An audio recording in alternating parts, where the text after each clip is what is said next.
आज की इस वीडियो में हम लोग बात करेंगे कि आप रिमूव टू के क्वेश्चन को किस प्रकार से बनाएंगे और यहाँ पर मैं आपको ट्रिकी कंसेप्ट से रिमूव टू को बताऊंगा। सबसे पहले हम लोग बात करते हैं कि रिमूव टू मतलब क्या होता है। देखिए यहाँ पर लिखा हुआ है आपका रिमूव और नीचे आपका लिखा है टू। इसका मतलब क्या होता है? रिमूव मतलब होता है हटाना। रिमूव मतलब हटाना। किसे हटाना? तो टू को हटाना। तो टू को हटाना मतलब क्या हुआ कि रिमूव टू। यहां पर आपको दो टाइप का क्वेश्चन मिलेगा। तो चलिए सबसे पहले चलते हैं हमारे टाइप वन के ऊपर। देखिए टाइप वन में किस टाइप का क्वेश्चन रहेगा? मतलब टू के बाद क्या होगा? आपका एक एडजेक्टिव रहेगा। टू के बाद क्या होगा? आपका एक एडजेक्टिव रहेगा। सिंपल सा इसका नियम है, जो आपका एडजेक्टिव रहेगा, एडजेक्टिव को आपको कंपैरेटिव डिग्री में बदल देना है। फिर आपको देन इट इज प्रॉपर या फिर देन इट शुड बी का प्रयोग करना है। क्लियर है बात? चलिए क्वेश्चन को देखते हैं, आप समझ जाएंगे। जैसे यहां पर हमारे पास एक क्वेश्चन है कि ही इज टू स्ट्रांग। और देखिए एक्चुअल में इस टाइप का क्वेश्चन एग्जाम में नहीं पूछा जाता है, बल्कि जो टाइप टू होता है ना, टाइप टू के क्वेश्चंस को अक्सर एग्जाम में पूछे जाते हैं। तो अभी मैं आपको टाइप टू भी बताऊंगा। तो चलिए सबसे पहले हम लोग टाइप टू के क्वेश्चन को देख लेते हैं। देखिए क्या करना है। ही है तो ही का ही लिखेंगे, इज है तो इज का इज ही लिखेंगे। रिमूव मतलब क्या होता है? हटाना। तो इस टू को हमने हटा दिया, टू गया भाड़ में। ठीक है। स्ट्रांग, ये एडजेक्टिव हमारा स्ट्रांग है क्योंकि टू के बाद ही यहां पर एडजेक्टिव है, तो ये एडजेक्टिव क्या है? यहां पर स्ट्रांग है। इसको हमको कंपैरेटिव डिग्री में बदलना है। मैंने आपको सिखाया है कि आप एडजेक्टिव को किस प्रकार से कंपैरेटिव डिग्री में बदलेंगे। तो एक्चुअल में क्या होता है, बेसिकली कंपैरेटिव डिग्री में बदलने के लिए हम लोग ईआर और सुपरलेटिव डिग्री में बदलने के लिए हम लोग ईएसटी का यूज करते हैं। तो यहां पर जैसे स्ट्रांग है तो यहां पर क्या हो जाएगा? स्ट्रॉन्गर। क्या हो जाएगा? स्ट्रॉन्गर। मतलब लास्ट में हम लोग क्या लगा देंगे? ईआर लगा देंगे। अब जैसे कि मैंने आपसे कहा कि एडजेक्टिव को आपको कंपैरेटिव डिग्री में बदल देना है, फिर आपको देन इट इज प्रॉपर लिखिए या फिर देन इट शुड बी लिखिए, दोनों में से आप कोई भी लिख सकते हैं। तो हमने यहां पर लिख दिया कि देन इट इज प्रॉपर। बस बन गया हमारा, ये हमारा बन गया। इसको आप चाहे तो ऐसे भी लिख सकते हैं सर, इसको आप चाहे तो ऐसे भी लिख सकते हैं कि he is stronger, he is stronger. जिसे हमने यहां पर देन इट इज प्रॉपर लिखा, आप चाहे तो यहां पर देन इट शुड बी भी लिख सकते हैं। देन इट शुड बी आप इस प्रकार से भी लिख सकते हैं। चलिए इस क्वेश्चन को देख लेते हैं। क्वेश्चन नंबर 2 क्या है? You are too poor. ठीक है, इस क्वेश्चन को हम लोग बना लेते हैं। बहुत ही सिंपल से बनेगा ये भी। देखिए यू का तो यू रहेगा, आर है तो आर का आर रहेगा। ये टू का हमको रिमूव करना है तो ये हट गया। अब ये जो पुअर है इसको हमको क्या करना है सर? कंपैरेटिव डिग्री में बदल देना है। ये जो देखिए पुअर है रहने दिया हमने और लास्ट में हमने क्या किया? ई आर लगा दिया। अब चाहे तो यहाँ पर आप देन इट इज प्रॉपर लिखिए या फिर आप देन इट शुड भी लिखिए, दोनों में से कोई भी लिख सकते हैं।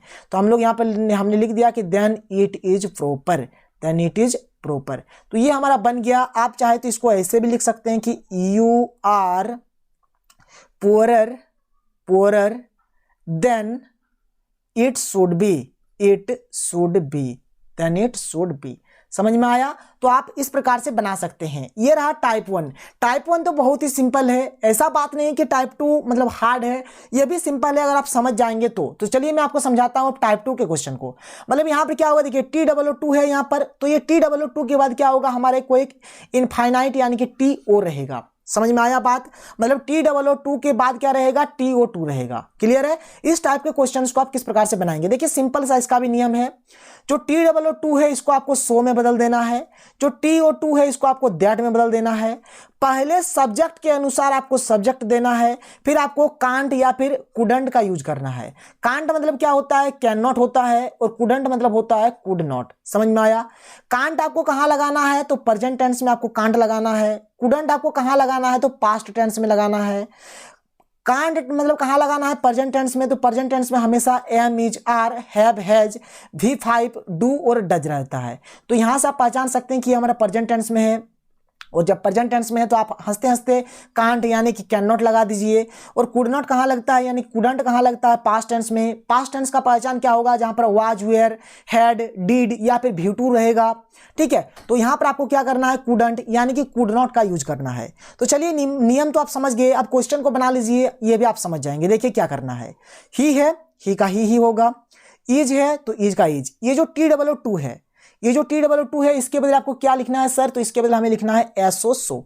सिंपल सा नियम है। देखिए अगर आप एक बार समझेंगे तो समझ जाएंगे और जिंदगी में कभी भी नहीं भूलेंगे। तो ये जो TOO है तो इसको हमने हटा दिया और इसके बदले हमने लिख दिया SO सो। क्लियर है बात? अब इसके बाद हमें क्या मिल रहा है? वीक मिल रहा है, तो WEAK हमने लिख दिया। अब देखिए ये TO2 है, इसको हटाकर हमें दैट लिखना है, तो इसको हमने हटा दिया और इसके बदले हमने यहां पर दैट का यूज कर दिया। क्लियर है। अब देखिए यहां पर जो पहला सब्जेक्ट है उसके अनुसार हमें सब्जेक्ट लिखना है। तो पहला सब्जेक्ट यहां पर क्या है, ही है, तो इसके अनुसार सब्जेक्ट क्या होगा, ही होगा। अब ही के अनुसार क्या होगा, ही होगा। अब यहां पर पहले, अब ये तो हमने काम कर दिया कि पहले सब्जेक्ट के अनुसार सब्जेक्ट भी लिख दिया, फिर हमें यहां पर कांट या फिर कुडंट का यूज करना है। तो कांट लगाएंगे या फिर कुडंट लगाएंगे, तो आप यहां पर देख सकते हैं यहां पर क्या है सर, ईज है, तो ईज होने से हम लोग क्या लगाते हैं, कांट लगाते हैं। तो यहां पर हम लोग क्या लगाएंगे, कांट लगाएंगे, तो हमने यहां पर क्या लगा दिया, कांट लगा दिया। और जो लास्ट में ये वाक है, इस वाक को लिख देंगे WALK। अब इस क्वेश्चन को आप चाहे तो इस प्रकार से भी लिख सकते थे। कैसे लिख सकते थे सर, तो ही का ही, इज, सो, वीक, ठीक है, दैट ही। ये जो कांट लिखा हमने ना, इसको आप कैन नॉट भी लिख सकते हैं। क्या लिख सकते हैं, कैन नॉट वॉक। तो आप इस प्रकार से भी क्वेश्चन को लिख सकते थे। तो ये था इसका सॉल्यूशन यानी कि आंसर। आगे बढ़ते हैं, चलिए आगे एक दो क्वेश्चन और बना लेते हैं। यहां पर हमारे पास और एक क्वेश्चन है, जैसे क्वेश्चन नंबर 2 क्या है कि the girl is too small to speak. आपको कुछ हिंदी मीनिंग पे नहीं जाना है, नियम जो है आपको वही करना है। क्या नियम कहता है, द गर्ल है पहला, आपको लिख दीजिए कि द गर्ल, ठीक है। इज है तो इज लिख दिया हमने। ये जो TOO है इसके बदले हमें क्या लिखना पड़ता है सर, SO लिखना पड़ता है। स्मॉल है तो स्मॉल का स्मॉल ही लिखेंगे। ये जो TO2 है इसके बदले हमें क्या लिखा जाता है सर, दैट। क्या लिखना पड़ता है, दैट लिखना पड़ता है। अब यहां पर थोड़ा सा आप नियम को समझ लीजिए। क्या है कि ये TOO के बदले SO और ये TO2 के बदले दैट, और पहले सब्जेक्ट के अनुसार सब्जेक्ट। तो पहला सब्जेक्ट यहां पर क्या है हमारा, द गर्ल। और द गर्ल क्या है, मतलब यहां पर किसी लड़की का बात हो रहा है, और लड़की के लिए सब्जेक्ट हम लोग किसका यूज करते हैं, तो यहां पर ही का यूज, सॉरी यहां पर सी का यूज करते हैं। लड़की के लिए क्या लिखेंगे, सी लिखेंगे। यहां पर अगर बॉय रहता बॉय तो हम लोग यहां पर ही लिखते, लेकिन यहां पर क्या है, गर्ल है ना, गर्ल लड़की है, तो यहां पर क्या लगाएंगे सर, सी लगाएंगे। समझ में आया। पहले सब्जेक्ट के अनुसार सब्जेक्ट, यहां पर गर्ल है ना, गर्ल है, यहां पर क्या है, गर्ल है, और गर्ल के लिए किसका यूज होगा, सी का यूज होगा। तो यहां पर हमने क्या लिख दिया, सी लिख दिया। क्लियर है। अब देखिए ये वाला होने के बाद यहां पर आपको कैन नॉट लगाना है या फिर कुड नॉट लगाना है। तो आप यहां पर देखिए साफ साफ इज लिखा हुआ है, यानी यहां पर हमें क्या लगाना है, कांट बोलिए या फिर कैन नॉट। तो हमने लगा दिया कैन नॉट, और जो लास्ट में स्पीक है अब इससे हम लोग लिख देंगे, इससे हमने स्पीक लिख दिया। आप चाहे तो इसको ऐसे भी बना सकते हैं, दो का दो रहेगा, girl is so small that see. ये कांट के जगह पे आप लिखिए कैन नॉट स्पीक। समझ में आया। ये डॉट डॉट हमने दे दिया, मतलब यहां पर सी का सी ही लिखना है, दैट का दैट, स्मॉल का स्मॉल, सो का सो, इज का इज, गर्ल का गर्ल, दो का दो। क्लियर है। चलिए इस क्वेश्चन को बना लेते हैं। देखिए सी है तो सी का सी लिखेंगे, वाज है तो वाज को वाज लिखेंगे। ये जो TOO है इसके बदले हम लोग क्या लिखते हैं सर, SO लिखते हैं। बीजी है तो बीजी का बीजी लिखेंगे। ये TO2 है, इस 2 के लिए हम लोग क्या लिखते हैं सर, दैट लिखते हैं। कहानी खत्म कहानी, दैट। अब पहले सब्जेक्ट के अनुसार हमें सब्जेक्ट लिखना है, तो पहला सब्जेक्ट सी है तो सी के अनुसार यहां पर क्या होगा, सी ही होगा। तो हमने सी लिख दिया, दिक्कत नहीं है। अब कैन नॉट लगाना है या फिर कुड नॉट लगाना है, तो यहां पे देखिए वाज है, क्या है, वाज है। और अभी मैंने आपको पढ़ाया कि जब आपका वाज होता है तो आपको क्या लिखना है, कुडंट लिखना है। तो हम लोग यहां पे क्या लिखेंगे, कुडंट लिखेंगे। क्या लिखेंगे, कुडंट हमने लिख दिया, कुडंट लिख दिया हमने। फिर जो लास्ट में है हेल्प मी, इसे हम लोग जैसा है ऐसे ही लिख देंगे, हेल्प मी। क्या लिखेंगे, हेल्प मी। ठीक है, ये बन गया। आप चाहे तो इसको इस प्रकार से भी लिख सकते हैं, सी, was, so, busy, that, see. ये कुडंट जो हमने लिखा है इसको आप लिख दीजिएगा कुड नॉट हेल्प मी।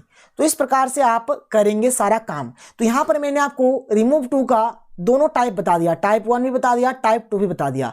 अब हमारा जो अगला लेक्चर आएगा, अगले लेक्चर में हम लोग वॉइस को पढ़ेंगे, और वहां पर मैं आपको एक ही ट्रिक दूंगा, और एक ही ट्रिक से आप दुनिया के किसी भी वॉइस के क्वेश्चन को बना सकते हैं। तो चलिए आज के लिए इतना ही, फिर मिलते हैं अगले वीडियो में। Thank you.